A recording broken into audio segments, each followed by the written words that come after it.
Ayan guys, good morning.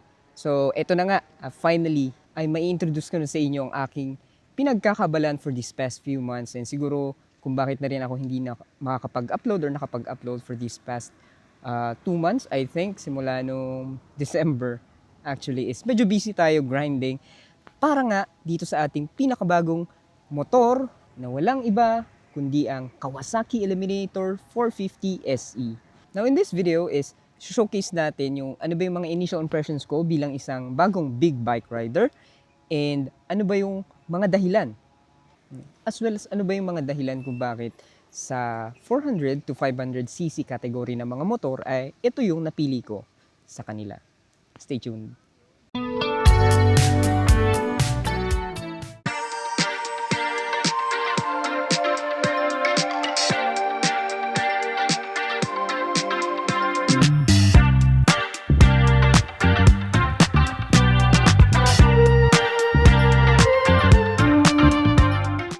So, stock exhaust sound check muna tayo. So, ito yung sound profile niya.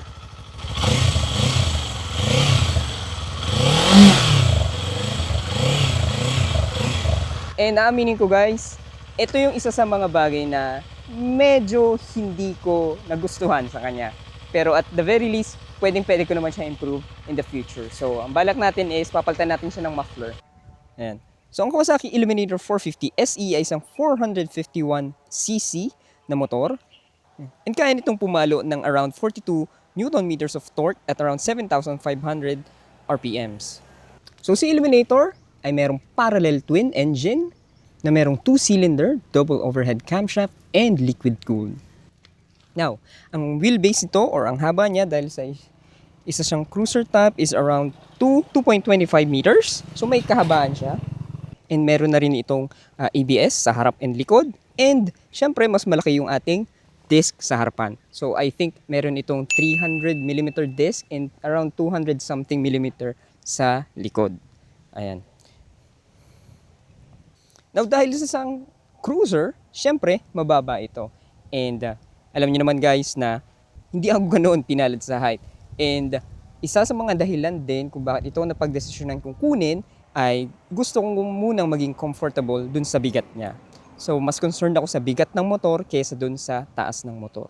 And with that, ito ay merong seat height na around 735mm and compared dun sa kanyang mga competitors like Honda Rebel and yung CLC 450, ay ito yung may pinaka mataas quote-unquote na seat height. Kasi yung Honda Rebel, I think, and yung Honda and yung CLC 450 ay meron lang itong around 700mm na seat height. So kayang-kaya abot-abot to ng mga short riders sa kagaya ko. And again, I'm only 5'2 and 3/4.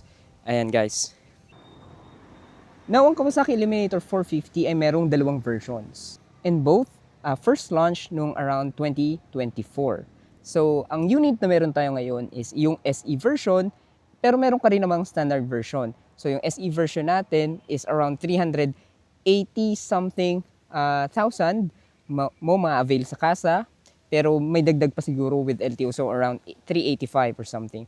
And yung standard version naman niya is nagkakahalaga ng around 363 with LTO registration last time I checked. Pero itong unit natin ngayon is, hindi ko naman to brand new nakuha pala. So hindi ko siya brand new nakuha. So shout out muna tayo kay Sir Kenji Moto. So sa kanya ko nakuha yung unit natin, fresh na fresh, at around 286 basically na odo. So ako yung nag-break in nitong unit natin ngayon.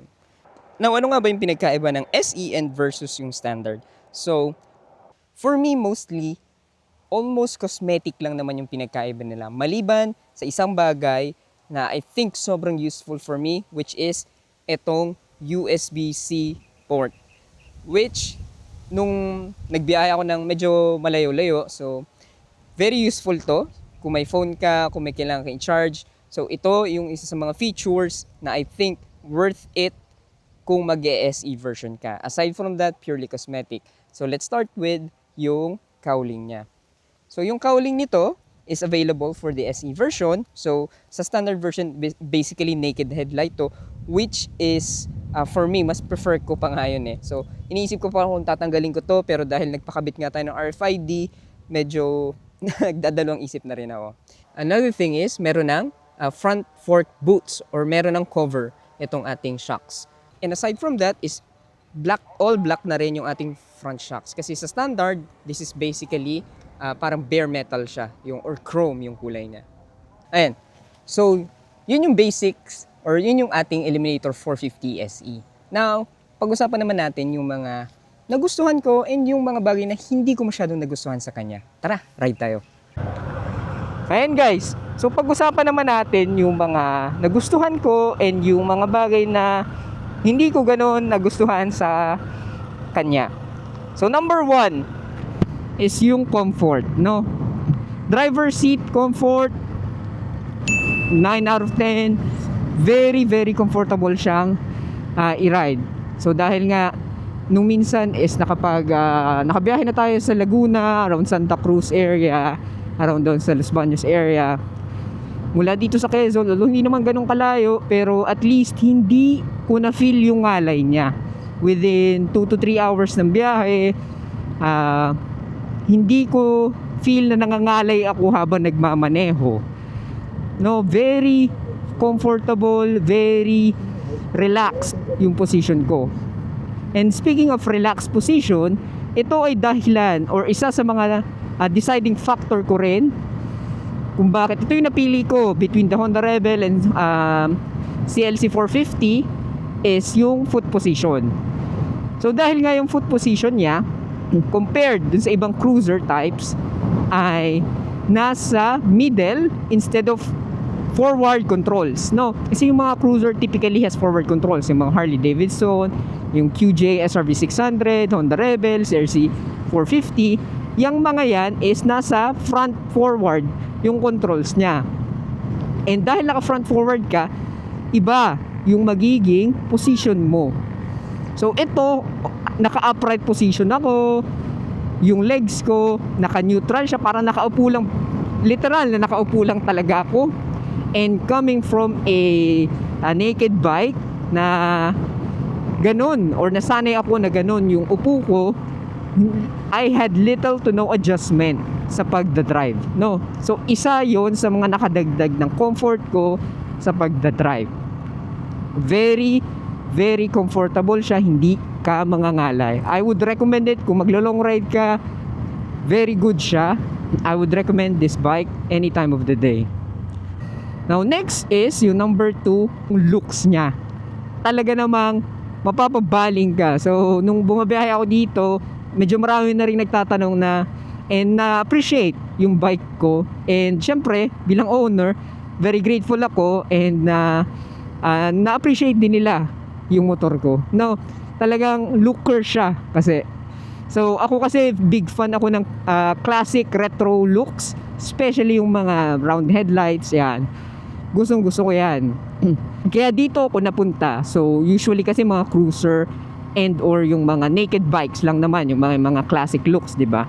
It's either or. Ang napagdesisyonan ko is dito na lang, no, sa Kawasaki Eliminator 450 SE. Since puging-pugi talaga ako dito, napakaganda niyang bike. And number 3, handling and maneuverability. So dahil hindi ka naman laging maglo-long ride, minsan-minsan dadaan ka din sa city or baka naman minsan gusto mo siyang ipag-daily. Yun, para sa mga taong nag-iisip ipang daily to, I think at least if yung area nyo is similar dito sa amin na city in the province na may traffic pero hindi naman kasing level ng Maynila traffic, like yung traffic sa Bikutan, sa service road, hindi naman ganun, I would recommend this bike. Bakit? Kasi yung init niya, kasi usually sa traffic mararamdaman mo yung init, especially ito medyo higher cc, so mas malakas yung buga ng init sa kanya. Pero dahil nga yung foot position natin is hindi sakop ng engine, hindi mo mararamdaman yung init. And yung init mismo, hindi siya gano'n nagiinit sa traffic dahil liquid cooled na siya and may radiator siya. Kailangan mo lang siyang talagang i-maintain, no? Yun lang yung kailangan mong gawin. And in terms of traffic maneuverability, although siya ay cruiser na mahabang wheelbase, na merong wheelbase na around 2 meters, 2.25 meters. Ang kanyang lapad naman ay singlapad lang siya ng mga Honda Click or yung mga regular na naked bike. So talagang hindi ka mangangamba na mag-filter or pumagitna sa mga sasakyan, no? Hindi mo naisipin na, uy, baka tamaan ko yung side mirror ng Fortuner, side mirror ng Vios. Yan, hindi mo naisipin yon dahil sexy nga siya, 'di ba? Kaya mo siyang isingit. Kaya masasabi ko na in traffic, if yung traffic sa inyo is katulad naman dito sa amin, hindi ganun kalala katulad sa Manila, I would still recommend this bike if gusto mong ipang daily siya. No problem. And another thing, kung bakit napakaganda niyang i-handle and i-maneuver is magaan siya. It only has 178 kilos na wet weight. So compared sa mga Honda Rebel, let's say for example, around 10 kilos heavier yung Honda Rebel natin. So dito, magaan siya, wet weight na yung 178. So kayang-kaya mo siyang dalhin. Kahit ako ay only 52 kilos and I'm short. So, di ba, kayang-kaya ko tong dalhin, kayang-kaya mo rin. Kung kayang-kaya ko, kayang-kaya mo ring dalhin. No problem, magaan siya. Siguro ang ka-weight class nito is yung single cylinder ng Triumph ng Speed 400, no? And yun, malapad naman yun kasi meron yung bar and mirrors. And ito rin naman, kung gusto mo talagang pumorma, medyo ako personally hindi lang ako fan ng bar and mirrors eh. Pero yung iba, I think pwede mong gawin yun kung gusto mong palagyan ng bar and mirrors.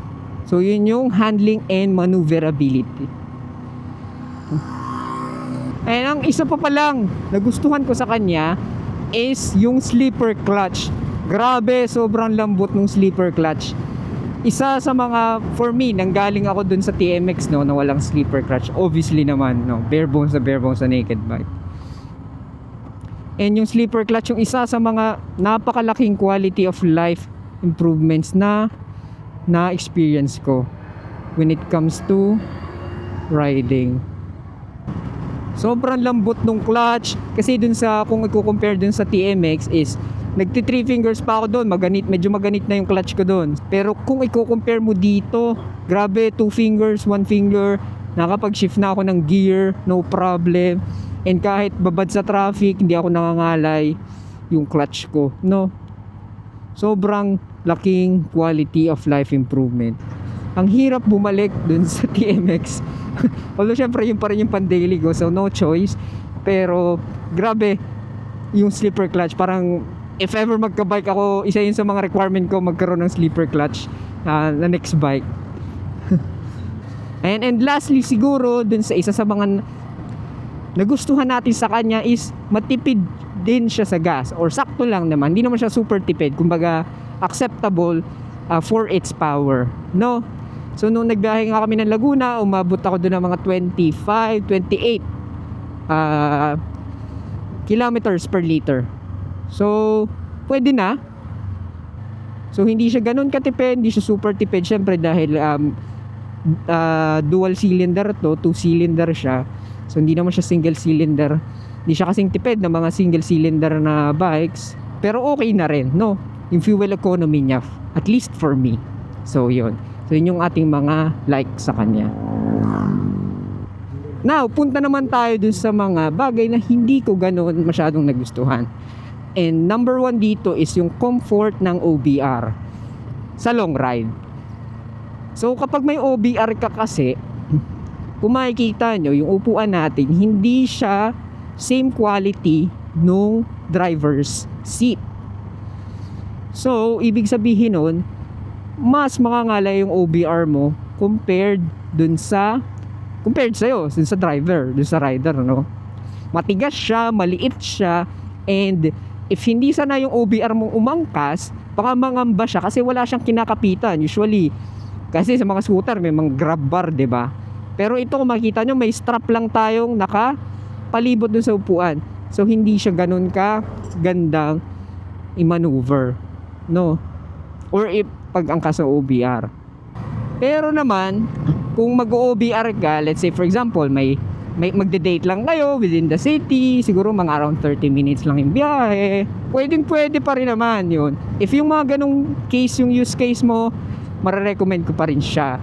Pero if maglo-long rides ka, nang gamit mo lang is yung stock na upuan, I would discourage it. Kasi hindi siya comfortable.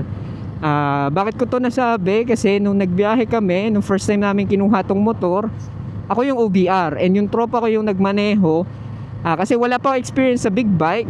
So just to be safe, gusto ko yung tropa ko muna yung nagmaneho. And ako yung OBR niya. And after mga 1 hour, ngalay na ako. Or nangangalay na ako dun sa upuan. Kasi matigas siya and maliit.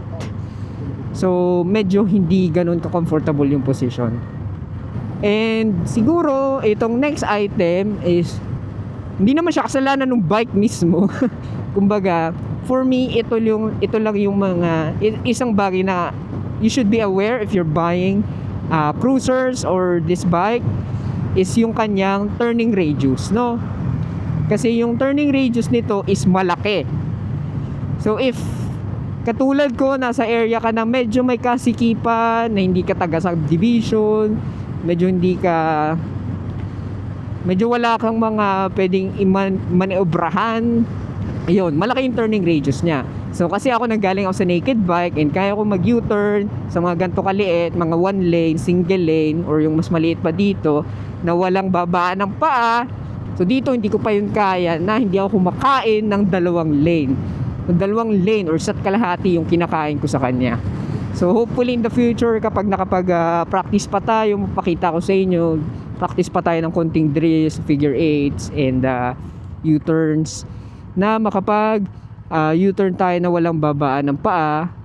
Ayan, so that's just something to keep in mind if you're going to purchase this bike or any bike na katulad nito, like yung mga cruiser na malaki siya, malaki yung turning radius niya, no?